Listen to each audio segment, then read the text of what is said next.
오늘 말씀을 시작을 한참 전이었지만 제가 군대 생활했던 거 잠깐 좀 얘기를 하겠습니다.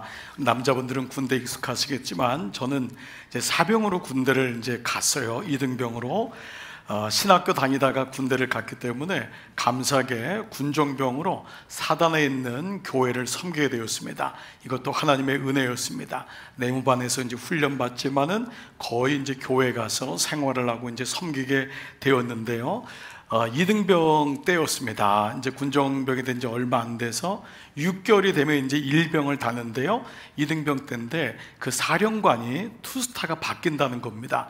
근데 뭐 제가 그런 관심이 있나요? 그냥 바뀌는 줄 알았고 그 주간이 사령관 이침식 예배가 있는 시간이었습니다. 저는 그냥 일상의 것 열심히 했습니다. 교회 청소 열심히 하고 군종실에 열심히 커피 가지고 나르고 예배 준비하고. 근데 주중에 사람들이 이제 교회에 들어오는 때가 있습니다. 그런데 한 분이 들어왔어요. 근데 사복을 입고 왔더라고요. 보통 군복을 입는데 보통 간부들이 이제 사복을 입고 올 때도 있잖아요. 그래서 열심히 이제 소개해드리고 이제 그렇게 하고 여러들이 돌아보시더라고요. 그래서 교회도 소개해드리고 군종병실도 군정실도 이렇게 소개해드리고 다 했습니다. 그런 다음에 이제 잊어버렸어요. 주일날 예배가 이침신여가 됐는데 제일 앞에 누가 앉아있는데 어디서 많이 본 사람이에요. 그분이 사령관인 거예요. 여러분 별로 안 놀라시네요. 굉장히 놀랄 일입니다. 왜냐면 제가 그때 잘못했으면은 저는 그분 한마디면은 잘립니다. 제가 여러분 잘렸을까요? 안 잘렸을까요? 좀 더 들어보세요. 그래서 제가 이제 그렇게 됐잖아요. 예배를 드린 건데 그분이 투스탄 거예요. 그 앉아있는 그분이. 너무 놀랐는데 이제 예배 다 끝난 다음에 오차 모임이 이렇게 있습니다. 이제 다 모여가지고 같이 이렇게 디저트를 먹고 이제 이러는데 놀라운 일이 생긴 거예요. 그분이 저를 부르는데 뭐라고 부르냐면 장전도사님이라고 불렀어요. 군대에서 보통 이렇게 부르지 않습니다. 장전도사님 이리 오셔서 뭐 이렇게 도와달라는 거예요. 그 저한테 이제 뭘 시킨 건데 장전도사님. 근데 여러분 그 순간에 거기 대령, 중령, 소령 굉장히 높으신 분들이거든요. 간부들이 다 저를 쳐다보는 거예요. 제 군대 생활이 어떻게 됐을까요? 좀 더 들어보세요. 그래서 완전히 풀린 거예요.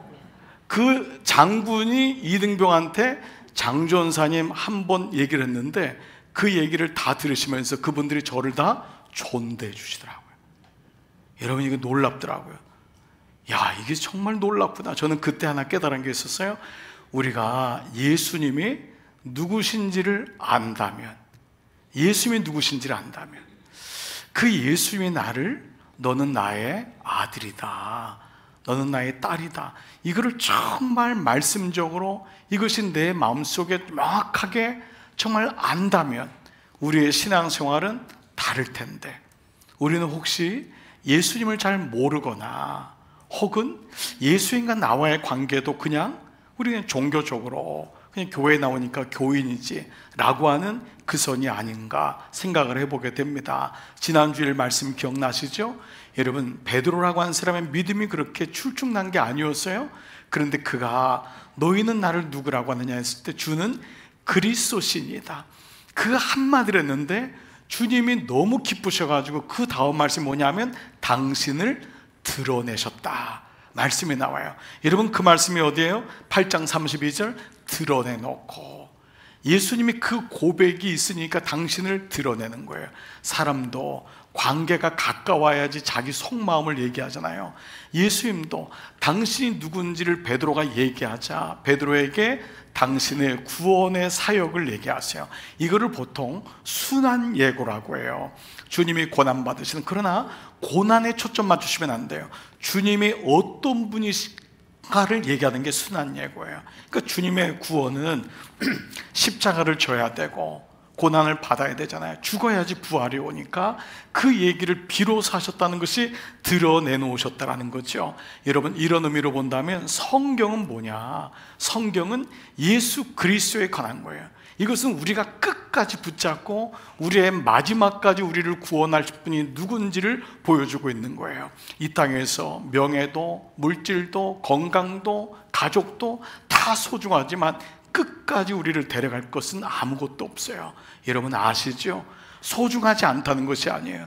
내가 다시 만날 그분이 누구냐? 그래서 이것을 이터널 라이프, 영생이라고 하는 거예요. 영원한 생명이 뭐냔 말이에요. 어떤 것도 영원하지 않아요. 사랑하는 남편, 아내도 자식도 영원하지 않습니다. 여러분을 지켜줄 것 같은 물질도, 여러분의 자리도 영원하지 않습니다. 그래서 주님이 영생이다, 이터널 라이프, 영원하다라고 하는 것을 우리가 알게 되죠. 자, 이래서 성경은 주님이 누구신지를 말씀하고 있죠. 그래서 예수님이 나는 누구인지를 얘기하는 게 성경의 내용이에요. 우리는 성경에 수많은 에피소드들, 수많은 이야기들이 나오지만 여러분 착각하거나 놓치면 안 돼요. 그 모든 사건들은 오로지 한 사람이에요. 예수 그리스도를 향하여 있어요. 예수 그리스도가 누군지를 말씀하고 있어요. 이번 금요일 날 여러분 쉐마 안 들으신 분이 있으면 5번째 강의가 예수 그리스도, 언약의, 새 언약의 실체, 새 언약의 중보자이신 예수 그리스도, 그 말씀을 다시 한번 들어보세요. 성경이 말하는 게 뭔지 우리는 이제 눈을 보면서 알죠. 그래서 오늘 마가복음에 지금 여러분들이 읽었던 부자 청년의 이야기는 익숙해요. 그런데 이 부자 청년의 이야기가 왜 중요하냐면 이 얘기 다음에 예수님이 누구신지를 말씀하는 순환여고 3번째가 나와요. 그게 내일 나와요. 마가복음 10장 45절 말씀이에요. 같이 한번 크게 읽을게요. 시작. 인자가 온 것은 섬김을 받으려 함이 아니라 도리어 섬기려 하고 자기 목숨을 많은 사람의 대속물로 주려 함이니라. 우리는 이 말씀을 옛날에 못 볼 수 있어요. 이게 뭐죠? 자기 목숨을 많은 사람의 대속물로 주는 것이 구속이구나. 구원은 내 입장에서 난 구원 받았어. 그러나 주님 입장에서는 구속이 되는 거예요. 주님이 나를 위해서 값을 치르신 거예요. 그래서 이 말씀이 자기 목숨을 많은 사람을 위하여, 인류를 위하여 대속물로 주셨다, 이것을 가리켜 구속. 그래서 이 앵글로 보는 것이 구속사적인 성경 묵상인 거예요. 사실 이것은 너무도 당연하죠. 성경을 무슨 만담으로 보겠습니까? 성경을 무슨 가정의 행복의 비밀로 보겠어요? 성경을 어떤 사람 비즈니스의 원리로 봐요. 물론 거기 다 나와 있어요. 그렇지만 그것이 성경이 아니에요. 성경은 구약과 신약이라고 하는 명확한 주님의 구속의 사건이 나온 것이 성경이다. 예수님이 이 땅에 오신 목적이 바로 이것이다라는 것을 오늘 사건 이후에 곧바로 말씀하세요. 자, 그러니까 오늘 이 말씀의 배경이 이와 같다면 이 말씀도 부자는 천국에 못 들어간다? 여러분 아닙니다. 여러분 이 말씀을 혹시 이렇게 생각하세요? 혹시 물질관을 가져야 된다? 재물 때문에 근심하면 안 된다? 여러분 이 정도의 묵상을 하라고 예수님이 십자가 지시지 않았다는 거죠. 이거 우리에게 깨달아 알게 하기 위해서 예수님이 십자가 구원 사역을 예고하신 것이 아니라는 것이죠. 그래서 성경은 구속사적으로 봐야지만이 진의, 진짜 이 말씀을 한 의도가 무엇인지를 명확히 알 수 있고, 표피적인 묵상이 아닌 진의적인 묵상을 할 수 있다라는 거죠. 자, 이런 면에서 보면 이 말씀은, 예수님 말씀은요 3가지 구도로 꼭 진행이 돼요. 그게 뭐냐면 첫 번째는 본질이 뭐냐, 이게 진의거든. 이걸 찾는 거예요, 본질. 그러나 이 본질이 변질됐잖아요. 무엇 때문에 변질됐는지 좀 말씀하세요. 그리고 주님을 통해 변화, 구원, 회복이라고 하는 단어로 이어가세요. 그러니까 이 3가지 구조가 예수님 말씀의 모든 구조예요. 여러분이 어떤 사건을 볼 때마다 이 구조로 봐야지만이 사건이 에피소드나 교훈이 되지 않고 구속사적 묵상이 될 수 있어요. 첫 번째, 창조 때 어떻게 됐느냐, 본질이 뭐냐. 근데 무엇 때문에 변질되었느냐, 우리의 죄와 인간의 욕망, 우리의 의, 우리의 나라, 이것 때문에 변질됐는데 주님의 의가 오고 주님의 나라가 오니까 회복이 되는 거예요. 변화가 일어나는 거예요. 이걸 가리켜서 우리는 구원이라고 하죠. 자, 이제부터 이어지는 이 부자 청년의 말씀은 어제부터 계속되는 말씀이었어요.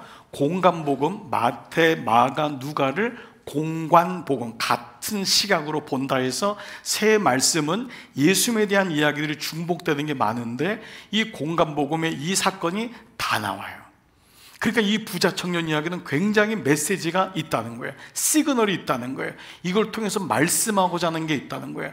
더군다나 이 공간복음에 이 부자 청년의 이야기가 나오자마자 이어지는 게 고난 예고예요. 그것이 다 나와요.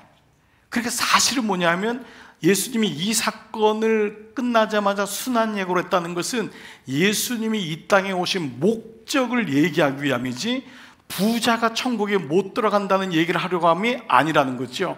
부자라고 하는 한 상징적인 인물을 통해서 주님께서 변질된 구원이 어떤 것인지를 얘기하시면서 새 언약이신 내가 하나님이 여신 구원이다 라는 것을 말씀하기 위함이 오늘 본문의 내용이라는 것이죠. 마태는 이 사람을 부자라고 했어요.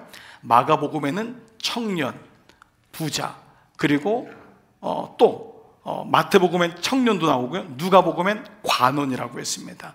부자고 청년이고 관원이라고 했어요. 그러니까 이 세 가지는 사실 보통 유대인들이 부러워하는 직위예요. 유대인들은 태어날 때 네 가지를 감사했던 남자로 태어난 것 죄송합니다. 부자로 태어난 것, 건강하게 태어난 것, 유대인으로 태어난 것. 이 네 가지를 감사 조건으로 삼았고 이 네 가지가 이루어지면 구원받은 증거라고 믿었다고 그래요. 그러니까 여러분 지금 이 네 가지가 다 포함되어 있는 게 부자 청년인 거예요. 그런데 이 부자 청년은 조금 남달라요. 바리새인이나 서기관들이 예수님을 고발하러 올 때는 이런 모습으로 오지 않아요. 보통 시험하고자 온다고 했는데 오늘 17절 예수께서 길에 나가실새 한 사람이 달려와서 다 같이요 꿇어 앉아, 이런 표현이 없어요. 그러니까 이 사람 마음속에는 사실은 예수님을 향한 마음이 있었던 건 분명해요. 있었던 건 뭔가 채워지지 않는 거예요. 이 사람이 율법을 다 지켰다 그랬잖아요. 채워지지 않는 거예요. 그래서 선생님은 뭐라고 하냐면 선한 선생님이요. 일반적으로는 랍비어라고 하는데 이 청년은 선한 선생님이요. 예수님에 대해서 알기를 원해요. 그리고 예수님도 이 부자 청년에게 뭐라고 했냐면 21절에 보면은 예수께서 그를 보시고 사랑하사. 이런 단어들은 묵상해야지만 보이는 단어죠. 스토리로 알고 있는 사람은 절대 이 단어들이 보이지 않아요. 묵상해서 읽고 반복해서 보고 단어들을 보면은 사랑하사라는 거예요. 부자 청년만 사랑한 것이 아니었는데 이 사람이 꿇어 엎드릴 정도로 진리에 대한 목마름이 있었던 거예요. 예수님 가르쳐주고 싶었던 거예요. 그래서 사랑하사 그랬어요. 그런데 여기 나오는 내게 아직도 한 가지 부족한 것이 있으니 뭐냐 그게, 그래서 가서 내게 있는 걸 다 팔아서 가난한 자에게 나눠줘라. 그리고 와서 나를 따르라. 그러면 하늘의 보화가 너에게 있을 거다라고 하는 메시지예요. 자, 그런데 이 사람은 결국 주님을 떠납니다. 주님을 떠나요. 이 말씀을 듣고 떠나요. 그렇죠. 자, 그런데 오늘 다시 한번 21절을 보면은 예수께서 그를 보시고 사랑하사 내게 아직도 한 가지 부족한 것이 있으니가 이 말씀을 푸는 키입니다. 우리가 이런 생각할 수가 있어요. 그러면 이것만 하면은 구원받는 건가? 그러면 예수님의 언약은 새 언약이 아니에요. 이거는 9가지는 잘하고 한 가지를 애대해서 한 가지를 덧붙이면은 너는 구원을 받을 거라고 하는 메시지가 아니에요. 이 한 가지란 단어는 누가복음 15장에 예와 비유 중에 잘 나와 있는 건데 드라크마 비유가 있어요. 한 여인이 잃어버린 한 드라크마를 잃어버렸는데 드라크마 하나를 잃어버렸다고 온 집을 다 찾아요. 난리가 난 거예요. 그럼 너무 기뻐요. 그래서 온 동네 사람들을 다 초청해요. 여러분 이 여자 정신 나가지 않았어요? 드라크마 하나를 잃어버렸는데 그거를 밤새로 찾은 다음에 너무 기뻐서 동네 사람들을 다 초청하는 거예요. 근데 이 한 드라크마는 뭐냐 하면 신부와 신랑이라고 하는 팔레스타인 지역의 풍습을 드러내요. 신부는 10 드라크마라고 하는 은 쇠사슬에 묶여진 것을 예단으로 받는 거예요. 이거는 신랑 그 자체를 의미해요. 그 중에 한 드라크마가 없어진 것은 신랑을 자기가 사랑하지 않는 것이 되기 때문에 그 한 드라크마가 있어야지만이 온전하게 됨을 얘기하고 있는 거예요. 자, 그렇다면 여기에 하나가 부족하다는 것은 율법을 다 지킨 다음에 한 가지를 더 추가해서 있는 재산 다 팔으면 구원이 일어나는 것이 아니라는 거예요. 이것은 새 언약이 아니죠. 율법을 다 지킨다고 구원을 받는 게 아니잖아요. 하나님을 사랑하라고 했지 율법을 지켜야지 구원받는 것이 아닌데 이 사람은 지금 이것이 변질된 것을 주님이 말씀하세요. 그리고 주님이 너 있는 걸 팔아라, 나를 따르라. 팔지 못할 걸 알고 있었어요. 율법을 다 지킨다면 팔아야죠. 가난한 사람까지 다 나눠줘야 되죠. 그게 율법을 다 지키는 건데 율법으로는 구원받을 수 없음을 주님이 반어적으로 말씀하신 것을 알 수 있어요. 즉 이 말씀은 뭐냐 하면 옛 언약에 머물러 있는 그의 모습을 보여주는 말씀이라고 할 수 있어요. 자, 본문을 한번 찬찬히 한번 관찰해 볼게요. 오늘 본문은 좀 말씀을 아는 분들에게 익숙하고 하지만은 조금 여러분들이 마음을 모아 보셔야 될 거예요. 예수님이 부자가 천국에 못 들어간다는 것을 2번이나 말씀하세요. 제자들도 2번이나 놀라는데 매우 놀랐다는 게 경악한다예요. 경악한다. 자, 어떻게 있길래 24절 예수께서 시작. 예수께서 다시 대답하여 이르시되 얘들아 하나님의 나라에 들어가기가 얼마나 어려운지 낙타가 바늘귀로 나가는 것이 부자가 하나님의 나라에 들어가는 것보다 쉬우니라 하시니. 자, 여기 예화를 하나 비유를 들었는데 낙타가 바늘귀로 나가는 것이, 여기 바늘귀라는 건 그야말로 eye of needle입니다. 바늘귀, 바늘에 있는 실을 넣는 눈이라고 하죠. 그 바늘귀로 나가는 것이 부자가 천국 들어가는 것보다 더 쉽다라는 거예요. 그러니까 이 말은 뭐예요? 들어갈 수 없다예요. 들어갈 수 없다. 물론 이 바늘귀에 대한 이제 말씀적인 해석은 그 당시 바늘귀 문이라고 하는 것을 예를 들은 거예요. 모든 성전, 성벽에 이제 문이 있는데 이 문은 밤이 되면 문이 닫히기 때문에 갑자기 밤 늦게 온 사람은 밤에 쪽문, 작은 문을 통해서도 들어가야 되는 거예요. 이게 바늘귀인 거예요. 그래서 바늘귀 문이라고 하는 것이 실제로 있었어요. 그것이 바늘귀든 바늘귀 문이든 낙타는 저 안에 들어갈 수가 없어요. 그래서 이 말씀을 낙타가 짐을 빼고 들어가면 되지 낙타가 다이어트해서 들어가지 이게 아닌 거예요. 이건 아예 못 들어간다는 거예요.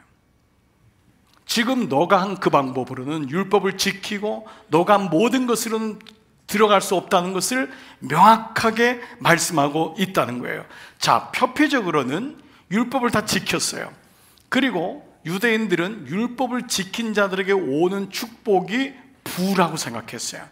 부자는 하나님의 축복을 받은 사람이다 라고 하는 어떤 이런 잠재적인 생각이 있었던 거예요. 그러니까 이 사람은 율법도 다 지켰어요. 게다가 부까지 있어요. 게다가 남자예요. 게다가 젊어요. 게다가 유대인이에요. 그러니까 이 사람은 완벽하게 구원이 이루어졌는데 주님이 하나님 나라에 못 들어간다라고 지금 못을 박아요. 자, 왜 그러냐? 왜 그러냐? 이것이 오늘 설교 제목인 바로 사람이 만든 구원이기 때문이에요. 오늘 이 메시지를 이제 보는 거예요. 이 메시지는 부자가 들어가냐 안 들어가냐는 이상의 의미를 가지고 있는 거예요. 사람이 만든 구원에 대해서 주님이 오신 거예요. 그래서 산상수훈의 모든 사복음서의 중심되는 산상수훈을 구약의 산을 허무시는 신약의 산으로 오르신 예수님이라고 보통 얘기해요. 구약의 산을 허무시고 신약의 산으로 오르신 예수님, 호렙산에서 주신 예수님의 복음, 하나님의 말씀이 변질된 거예요. 그것이 변질되면서 인간의 율법의 준수에 의해서 천국에 들어갈 수 있다고 하는 말씀으로 바뀌었다는 거죠. 자, 왜 이것이 제자들에게 충격이었을까? 우리는 이제 알고 있죠. 첫 번째, 그는 율법을 잘 지켰기 때문에. 율법을 지키는 것은 구원받은 것에 대한 마땅한 도리가 되어야 되지 율법을 지킴으로 구원받는 것이 아니에요. 그렇죠? 여러분이 봉사하는 것, 헌신하고 봉헌하는 것은 구원받은 것에 대한 감사의 도리예요. 너무 감사하니까 정말 있기만 하면 드리고 싶은 거예요.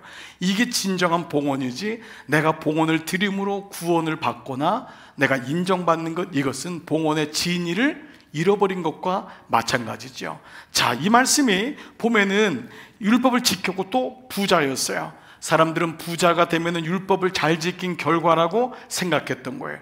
그래서 모든 것을 이런 관점으로 본 거예요. 자, 요한복음 9장 2절에 보면은 제자들이 예수님께 이렇게 물어요. 랍비요, 이 사람이 맹인으로 난 것이 눈먼 분을 데려온 거예요. 장애를 가진 사람이에요. 뭐라고 했죠? 제자들이 뭐라고 하냐면 이 사람이 누구의 죄로 인함입니까?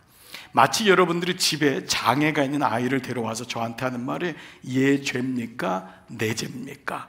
라고 묻는 거예요. 내가 지금 암에 걸렸어요. 이게 내 죄입니까? 부모의 죄입니까? 사실 우리나라도 복음이 들어오기 얼마 전까지만 해도 많은 사람들이 이렇게 생각했어요. 내 죄 때문이야. 그래서 이 집이 이렇게 된 건 네 죄 때문이야. 내 죄 때문이야.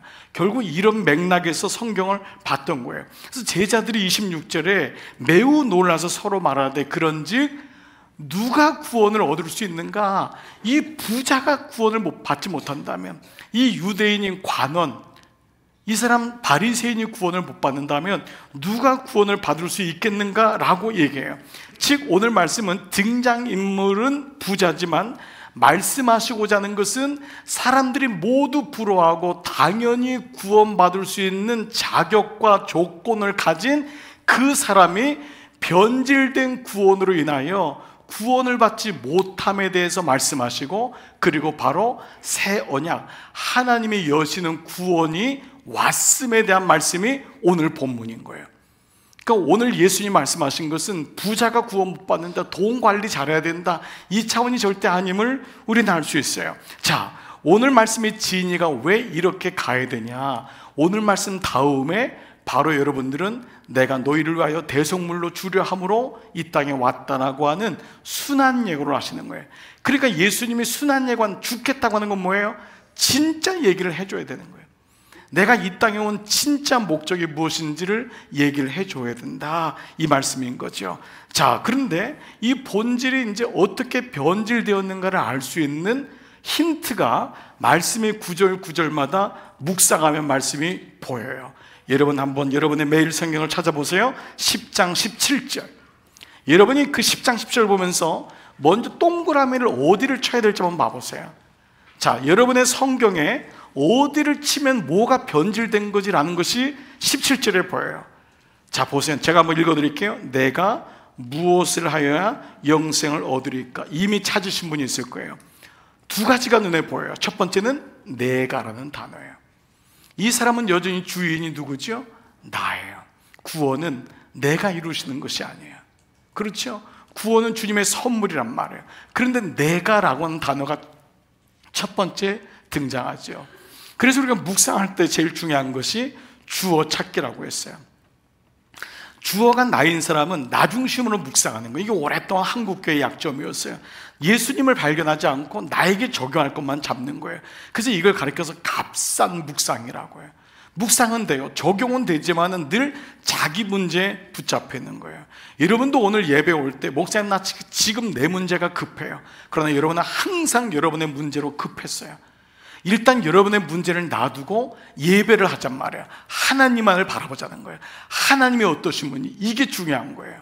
이게 예배인 거예요. 내 문제에 지금 집중하지 말고 일단 내 문제 소중하지만 내려놓고 하나님을 예배할 때 하나님의 음성이 들리는 거예요. 근데 이 청년은 뭐죠? 내가 첫 번째. 두 번째는 구원의 조건이 무엇을 해야. 구원은 무엇을 해서 이루는 것이 아니에요. 이미 주님이 다 이루셨어요. 주님이 이루신 것을 믿는 게 구원인 거예요. 근데 이 청년은 내가 무엇을 해야지만이. 근데 마태복음에는 무슨 선한 일을. 그래서 사람들이 아직도 선한 일을 많이 하면은 내가 구원을 받는 비슷한 그런 위치에 올라갈 거라고 생각합니다. 예수를 믿기 때문에 선한 일을 하는 거지 선한 일을 해서 믿음이 자라는 것은 아닙니다. 예수 안 믿는 사람 중에는 선한 일을 많이 하는 사람 많아요. 예수 믿는 사람보다 훨씬 많을 수도 있어요. 그러니까 선한 일이 구원의 기준은 아니구나라는 것을 알 수 있습니다. 자, 이 말씀을 가지고 복음에서 이 나의 의, 내가, 그리고 내가 무슨 선한 일을, 나의 나라잖아요. 이거를 말씀한 분이 있어요. 로마서 10장 2절 3절 보면은 바로 부자요, 관원이요, 유대인이요, 남자요, 청년이었던 사도 바울이 로마서에서 이 현상을 뭐라고 하냐? 내가 증언하노니, 내가 이 부자라는 거예요. 내가 이 부자다, 내가 유대인이고 내가 관원이고 내가 말씀을 잘 알고 내가 다 지킨 사람이다, 내가 증언하는데 그들은 하나님께 열심히 있지만 올바른 지식을 따른 것이 아니다. 말씀이 없이 따른 거예요. 올바른 지식은 진리란 말이에요. 진리를 따른 게 하나님이 말씀하신 걸 따른 것이 아니라 오히려 뭐라고 했죠? 하나님의 의를 모르고, 본질의 하나님의 의를 모르고 자기 의를 세우려고 힘써 하나님의 의에 복종하지 않은 결과가 된 거예요. 결국 하나님의 나라는 생각하지 않은 거예요. 나의 의와 나의 나라를 세우려고 했던 것이다. 그게 본인 자신이었음을 증언하고 있어요. 그래서 예수님 말씀하신 거예요. 이 청년이 내가 무엇을 해야 영생을 얻을 수 있습니까? 요한복음 17장 3절, 영생은 Eternal life is, 영생은 뭐냐? 유일하신 참 하나님과 그가 보내신, 그의 보내신 자 예수 그리스도를 아는 것, 이것이 영생이라 했다고. 영생은 무엇을 해야지 되는 것이 아니라 그 하나님과 그분의 구원 계획 가운데 오신 예수 그리스도를 아는 것, 믿는 것이 영생이다라는 것이죠. 자, 여기까지 이제 이 말씀 한번 일단락해 보고요. 여러분 조금 여러분에게 이제 한번 마음을 한번 열고 여러분이 조금 더 집중해서 한번 좀 더 들어가 볼게요. 자, 왜 하나님의 사람이 그러면 이렇게 변질될 수 있을까? 이 청년은 왜 이 진리를 모른 채 이렇게 변질될 수 있을까? 무엇 때문에? 자, 22절을 한번 봐보세요. 이 사람이 떠난 이유를 어저께 말씀인데 그 사람은 재물이 많은 거로 이 말씀으로 인하여 슬픈 기색을 띠고 근심함에 갔다고 했어요. 자, 우리가 이 표면적으로 보면, 문자적으로 보면은 뭐 때문에 떠난 걸로 보이죠? 재물이 많은 고로. 그런데 이 말씀을 가만 보면 사실은 요게 숨겨져 있는 거예요. 이 말씀으로 인하여입니다. 중복되게 이유가 두 개로 나와 있는 것 같지만 원어에는 이 말씀 때문에 그는 떠났다라고 해요. 이 말씀 때문에. 재물이 많아서 떠날 수도 있지만 재물이 없어도 떠나요. 재물이 많아서 하나님을 못 믿는 사람도 있지만 재물이 없는 자격지심 때문에 교회만 오면은 자기 자꾸 삐뚤어게 듣는 거예요. 물질이 많아서도 예수님을 잘 믿는 사람이 있습니다. 근데 물질이 없으면 가능하면 다 예수를 잘 믿을까요? 그렇지 않습니다. 물질이 없는 그것 때문에 스스로를 자학하면서 예수를 못 믿는 사람도 있어요. 그러면 이 말씀 뭐냐 하면 이 말씀 때문에 그는 울상을 짓고 떠나갔다라는 것이 명확한 세번역의 번역에 순서가 맞아요. 그러면 이걸 뭘 의미하냐? 말씀이 들어올 때 정체가 드러나는 거예요. 그 말씀이 들어올 때 이 사람이 붙잡고 있는 것이 무엇인지가 보이는 거예요. 물질이 많아서도 물질이 없어서도 내가 무엇을 붙잡고 있는지가 보이는 거예요. 사도 바울은 말씀의 빛이 들어올 때 눈이 멀었던 거예요. 그 눈이 멀었을 때 비로소 그가 무엇을 붙잡고 있는지를 그는 알 수 있었던 것이죠. 그러면서 들었던 비유가 바로 낙타와 바늘기입니다. 자, 비유라는 말씀이 오면은 여러분이 이미 마가복음에서 묵상하는데 마가복음 4장에 예수님이 뭐라 하냐면 이 비유를 모르면 다른 비유는 알 수 없다 그랬어요. 그러니까 이 비유도 낙타와 바늘기 비유도 이 비유를 근거로 해서 우리가 말씀을 묵상해야 된다는 거죠. 마가복음 4장 13절 14절 시작. 또 이르시되 너희가 이 비유를 알지 못할진대 어떻게 모든 비유를 알겠느냐? 뿌리는 자는 말씀을 뿌리는 것이라. 씨 뿌리는 비유를 얘기하시면서 이 비유를 모르면 다른 비유는 알 수가 없다는 거예요. 즉 모든 비유는 이 말씀과 연결이 된다는 거죠. 그게 뭐냐? 뿌리는 자의 비유인데 뭐를 뿌리느냐? 말씀을 뿌린다. 즉 주님이 이 청년에게 말씀을 뿌리는데 이 말씀 때문에 청년은 주님의 말씀을 깨닫지 못해요. 그리고 떠나가요. 자, 그런데 이 말씀을 뿌리는데 말씀이 뿌려질 때 우리의 카르디아, 땅과 마음이 어떠한지 말씀이 들어오니까 내가 어떤 땅인지 정체가 드러나는데 그 첫 번째 땅이 뭐냐면 길가라는 거예요. 첫 번째 땅은 반질반질한데 말씀이 안 들어가요. 분주한데 말씀이 안 길가예요. 두 번째 땅의 정체가 드러나는 게 바로 돌짝밭이에요. 돌짝밭은 그 안에 뿌리가 못 들어가는 거예요. 말씀이 들어간 것 같은데 더 이상은 안 들어가고 거기까지만 딱 들어가요. 그게 돌짝밭이에요. 세 번째는 바로 가시덤불인데, 이 가시덤불에 바로 이 청년이 떠났던 재물이 많은 거라고 하는 재물이라는 단어가 나와요. 자, 마가복음 4장 18절. 또 어떤 이는 가시떨기에 뿌려진 자니 이는 말씀을 듣기는 하되 세상의 염려와 재물의 유혹과 기타 욕심이 말씀을 막아. 자, 뭐가 막냐면 세상의 염려, 근데 그 가운데 뭐가 있냐면 재물의 유혹, 그 다음에 기타 욕심이에요. 마치 이 말씀 구조가 성경에 이렇게 단어가 들어오면 어떤 구조는 삼중 구조라 해요. 가운데 있는 것을 강조하기 위해서 앞뒤 것이 나와요. 그러니까 이 말씀의 구조로 본다면은 가운데 있는 재물의 유혹이 염려를 끌고 오고 이것이 욕심이 끌고 온다는 것을 우리는 어느 정도 짐작하는 거예요. 그런데 여기 재물이라고 하는 이 단어가 있어요. 이 프루트라고 하는 단어인데, 이 프루트란 단어는 돈이 아니에요. 여러분 혹시 이전 성경 개역 성경에 이것을 재리의 유혹이라고 했던 것이 기억나세요? 이 말씀을 재물의 유혹이라는 재리의 유혹, 아주 정확한 번역이에요. 이거는 재물의 유혹, 다시 한번 떼어줘 보세요. 재물의 유혹은 돈의 유혹이 아니라 돈의 속성이에요. 돈의 운동권, 돈의 영향력, 그것이 돈의 많건 적금을 떠나서 우리의 삶에 염려를 가져다 주고 우리의 삶에 욕심, 러스트, 욕망을 가져다 준다는 거예요. 물론 우리는 나름대로 정직하게 살려고 대부분이 그러실 거예요. 그러나 이 말씀에 걸리지 않는 사람은 사실 없어요. 작거나 많거나 사실 모든 것이 어찌 보면 돈과 물질과 연결되어 있는 것이 분명해요. 자, 그런데 이 돈의 유혹은 마치 재리의 유혹은 마음 같아서, 영향력 같아서 이것이 염려로, 이것이 또 다른 욕심으로 우리를 끌고 간다는 거예요. 자, 그러면 예수님이 재물 얘기하려고 이 얘기를 한 게 아니라면은 꼭 재물이 나오는 성경은, 자, 여기서 한 번만 더 갈게요. 재물이 나오는 말씀은 부활하는 말씀하고 꼭 연결돼요. 예수님이 돈 얘기하거나 헌금 많이 하라고 얘기하려고 이 얘기를 한 게 아니에요. 그러니까 재물이 나오면 꼭 주님은 상반적인 부활하는 단어를 꼭 얘기해요. 그래서 여러분이 오늘 21절 말씀이 눈에 띄는 거예요. 다시 한번 봐보세요. 예수께서 그를 보시고 사랑하사 이르시되 내게 아직도 한 가지 부족한 것이 있는데, 앞에 걸 전면 부정한 거예요. 그래서 못할 줄 알지만은 뭐라고 했냐면, 가서 내게 있는 걸 다 팔아 가난하게 줘라. 이제 그렇게 되는데, 이게 율법을 다 지키는 건데, 그렇게 온전히 지켰을 때 하늘에서 보화가 내게 있으라는 보화라는 단어가 보이기 시작하는 거예요. 이 보화가 나온 다음에 이 사람은 재물이 많은 거로 주님을 떠났다라고 얘기해요. 자, 하늘에 보화가 있으란 말이 무슨 말일까? 이 단어 보화는 재물이란 단어가 아니에요.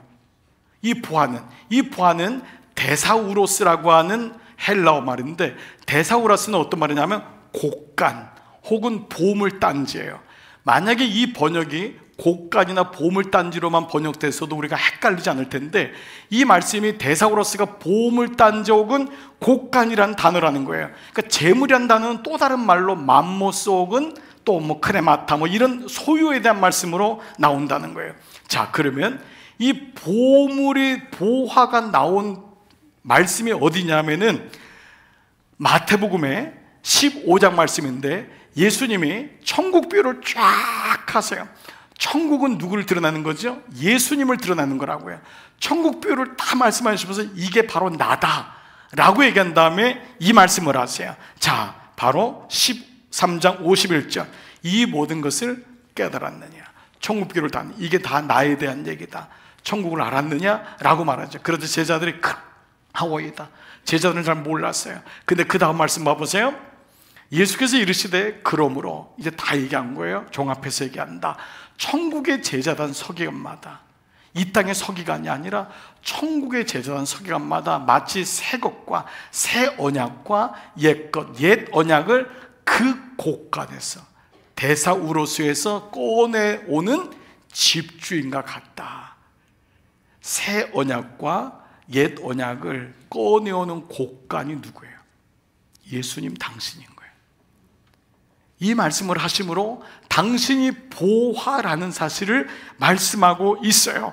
그래서 이 말씀하고 연결된 구절이 마태복음 6장 산상수훈에 뭐라고 말씀하시냐면, 너희를 위하여 보물을 보호하여 이게 데사우로스를 땅에 쌓아두지 말고 그 보화가 뺏기는 거예요. 좀과 동록 때문에 땅에 쌓아두지 말고 하늘에 쌓아두라. 여기서 나온 보화는 돈이 아니에요. 너희가 가장 귀하게 여기는 그 보화 데사우로스를 하늘에 쌓아두라. 땅에 있어가지고 여기저기 치이게 하지 말라. 하늘에 쌓아두라. 그 다음에 나온 말씀이 내 보물이 있는 곳에, 데사우로스가 있는 곳에 내 마음도 있다는 거예요. 우린 지금까지 이 말씀을 내 돈이 있는 곳에 마음이 있다는 말씀으로 쉽게 번역했지만, 이 말씀은 예수 그리스도예요. 예수 그리스도가 있는 곳에 너 마음이 있다는 거예요. 그래서 산상수훈을 영적 폭약이라고 해요. 우리가 그동안 알고 있었던, 그냥 듣기만 하고 진리를 찾지 못했던 그 말씀들이 예수님이 보화이신 예수님을 통해서 깨는 거예요. 구약의 산을 허무시기 위하여 신약의 산으로 오르신 예수님께서 당신이 누구신지를 드러내면서, 너가 그랬을 때 하늘에 보화가 있는데 너는 눈에 보이는 돈 때문에, 재물 때문에 나를 모르는구나. 너가 만드는 구원은 사람이 만든 구원이고 이 구원으로는 천국에 결코 들어갈 수 없다는 것을 말씀하고, 새롭고 산 길 대신 예수 그리스도의 구원을 말씀하고 있어요. 말씀을 마무리할게요. 그래서 오늘 본문의 마지막 27절이 이렇게 해석이 되는 거예요. 27절, 예수께서 그들을 보시며 이르시되 사람으로는 할 수 없으나, 사람이 구원을 주는 게 아니에요. 너희가 만들어 놓은 율법, 너희 생각에 나는 천국에 들어갈 수 있겠지라고 생각했던 그것은 사람이 만든 구원인 거예요. 진짜 보화를 잃어버린 이 땅의 재물에 가난하든 부하든 땅의 것에 붙잡혀 있는 그것, 사람이 만든 것으로는 구원을 받을 수 없으니 하나님으로서는 그렇지 아니하니 하나님으로서는 다 할 수 있느니라.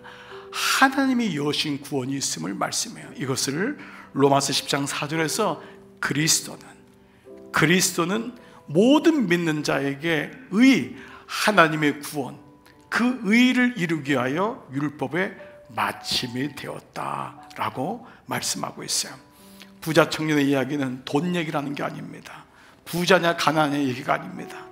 이 이야기는 예수님이 바로 새 언약이시고 하늘의 보화가 되시는 당신임을 십자가 죽기 전에 다시 이 땅에 오신 목적을 말씀하고 있습니다. 우리는 기프트에 눈이 있나요? 선물에? 아니면 선물을 주신 분께 우리의 모든 마음이 있나요?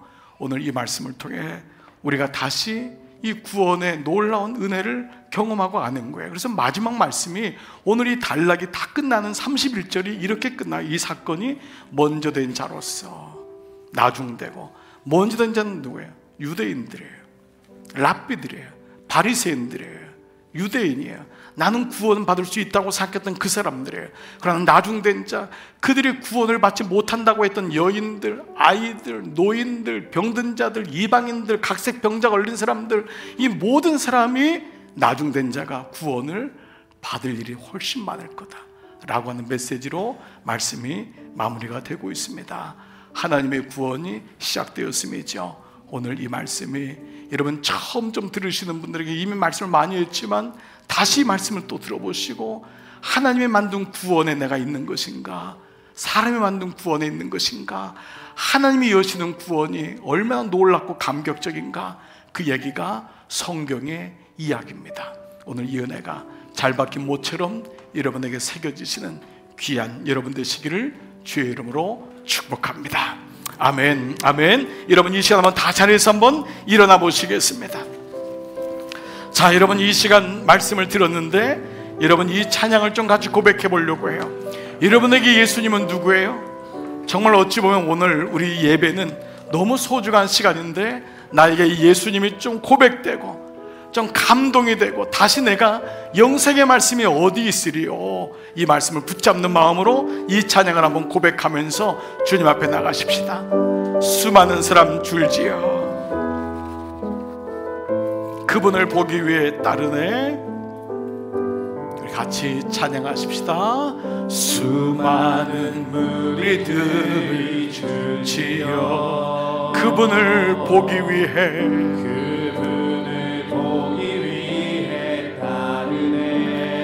평범한 목수이신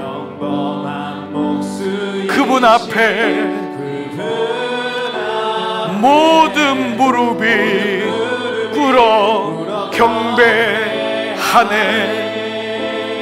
모든 문제들 하나하나 죽음까지도 힘을 잃고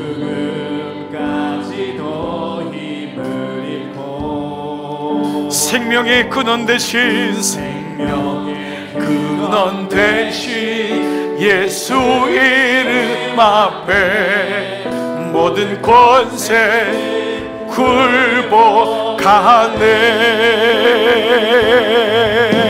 우리 다 같이 한번 고백합시다. 예수 이름 높이세.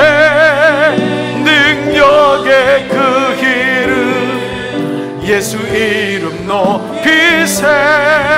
구원의 그 이름 예수 이름을 부르는 자. 예수 이름을 자. 예수 이름 앞에 나오는 자 복이 있도다. 나의 계획이 실패하고 나의 소망이 끊어질 때 삶의 주관자 되신 그분아 나의 무릎을 꿇어 경배하네. 나의 삶을 그분께 맡길 때 비로소 나의 마음 평안해. 구원의 반석 되신 예수의 이 소리 높여 찬송하네. 우리 한번 두 손을 높이 들고 주님의 이름을 찬양하며 높입시다. 예수 이름 높이세. 능력의 그 나에게 예수님은 어떤 분이세요? 구원의 그 이름 예수 이름을 부르는 자. 예수 이름을 믿는 자. 예수 이름 앞에 나오는 자 복이 있도다. 우리 다시 한 번만 고백할 때 예수 이름 높이세. 능력의 그 이름 나는 예수님밖에 없습니다. 나는 주님밖에 없습니다. 예수의 이름이 새 언약으로 오셨습니다. 이름을 부르는 자. 예수 이름을 믿는 예수 이름이 선포될 때 오늘 내 안에 감동과 감격과 믿음이 내 안에 있게 하옵소서. 복이 있도다. 우리 다같이 예수 이름을 부르며 함께 기도하며 나가겠습니다. 살아계신 아버지, 내가 마지막에 붙잡아야 할 이름은 무엇이었습니까? 예수밖에 없습니다. 내가 이 땅에서 붙잡을 것은 예수 이름밖에 없음을 오늘 이 아침 이 말씀을 통해 깨닫습니다. 너가 율법을 지킴으로 구원받는다고 생각하느냐? 그러면 가난한 사람에게 모든 걸 나누어 주어라. 그러나 이것도 할 수 없으니 구원받을 수 없다고 말씀하십니다. 아버지, 우리의 행위와 우리의 노력으로는 구원받지 못함을 주님 말씀하시며 옛 언약에 머물러 있는 우리를 새 언약으로 쫓아가시며 오직 예수의 이름으로 구원받음을 말씀합니다. 오늘 그 생명의 말씀의 씨가 내 안에 들어올 때 그 씨가 내 안에 들어올 때 하나님, 나의 인생에 진정한 변화가 있고 나의 삶에 하나님의 은혜가 있음을 고백합니다. 많은 사람이 예수님을 줄지어 따르지만은 그 안에 생명이 없고 예수님이 누군지를 모르고 따를 때가 있습니다. 아버지, 예수님은 나의 평안을, 나의 삶을 인도하는 그 차원만이 아니라 영원하신 생명으로 인도하는, 그래서 영생은 유일하신 하나님과 그의 보내신 자 예수 그리스도를 아는 것이라고 했습니다. 아버지, 오늘 이 말씀이 새겨지기를 원합니다. 오늘 이 말씀이 심겨지기를 원합니다. 아버지, 부자는 결국 예수님이 누군지를 모르고 떠났습니다. 이 말씀이 들어와야지 내 정체가 드러납니다. 주님, 내게 말씀이 들어오니까 내가 붙잡혀 있는 게 보입니다. 내가 술에 임박혀 있고, 내가 세상의 것에 임박혀 있고, 내가 도박에 임박혀 있고, 내가 세상의 명예에 임박혀 있고, 내가 세상의 바쁨에 있을 때가 있습니다. 아버지, 그러나 아무리 그래도 주님이 내 안에 계시고 주님이 주인 되시면은 부자여서 구원받는 것이 아니라 오히려 하나님께 나갈 수 있는 길이 되는 것처럼, 아버지, 오늘 내 안에 먼저 중심 되시는 예수, 말씀 되시는 예수, 그 예수가 우리 안에 새겨지는 이 아침 되기를 원합니다. 자비하신 아버지, 나는 예수님이 어떤 분입니까? 나에겐 예수님이 어떤 분입니까? 오늘 이 아침에 이 고백이 오늘 사는 종들의 고백 되기를 원합니다. 주님, 나에게 주님이 어떤 분입니까? 나는 주님이 어떤 분입니까? 오늘 이 부자 청년을 통하여 하나님의 의의가, 하나님의 구원이 모든 민자에게 미칠 그 구원을 예수님을 통해 마침이 되었다고 하셨는데, 오늘 진정한 하늘의 보화 되시는 그 예수님이 나의 보물이심을 기억하고 오늘 이 땅에 살면서 그 보물 놓치지 않는 믿음의 종들로 인도하여 주시옵소서. 살아계신 아버지, 나의 보화는 누굽니까? 나의 보화는 내가 지금까지 일궈놓은, 혹 나의 보화는 내 자녀, 나의 보화는 내 건강, 결혼생활. 우리는 많은 것을 주님의 보화 대신에 자리에다 놓고 우리는 주님을 안다고 생각할 때가 많았습니다. 아버지, 이 땅의 마지막 순간이 오면은 내가 붙잡아야 할 것은 그것들이 아님을 알듯이 이 시간 믿음의 눈이 열려 말씀의 씨가 뿌려진다면은 오늘 이 시간도 내가 붙잡아야 될 그분은, 그 보화는 예수 그리스도이신 줄 믿습니다. 오늘 이 아침 예배 나온 종들을 주님 친히 만져주시기를 원합니다. 이 부자 청년을 사랑하셔서 이 말씀을 주시면서 그가 가지고 붙들고 있었던 옛 언약으로는 구원을 받지 못한다고 주님 너무도 명확하게 말씀하시면서 새 언약 대신 예수 그리스도가 오셨음을 말씀하고 있습니다. 이것이 성경이요, 이것이 교회에서 선포될 말씀이요, 이것이 그리스도인 내가 들어야 될 말씀이기에 오늘 오직 예수, 부활 되신 예수, 그 예수가 오늘 내 삶에 들려지고 심겨지기를 원합니다. 오늘 사는 종들을 축복합니다. 어느 곳에 가든지 누구를 만나든지 하늘에 계신 그 보화, 너희가 하늘의 보화를 쌓아두라고 하신 그 보화, 그 예수 그리스도를 놓치지 말게 하시고 그 예수님 중심으로 살아가는 한 주 될 수 있도록 인도하여 주시옵소서. 연약함 속에 있는 종들이 많습니다. 병상 속에 있는 종들이 많습니다. 뇌의 죄 때문에 이런 게 아닌가 마음에 의심이 들 때도 있습니다. 그때마다 예수의 이름 놓치지 말게 하시고 오늘 구약과 신약으로 오신 이 예수 그리스도를 붙잡는 모든 종들로 인도하여 주시옵소서.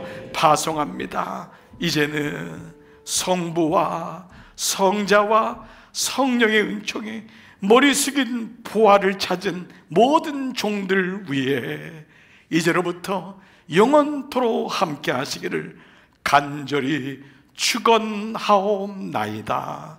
아멘.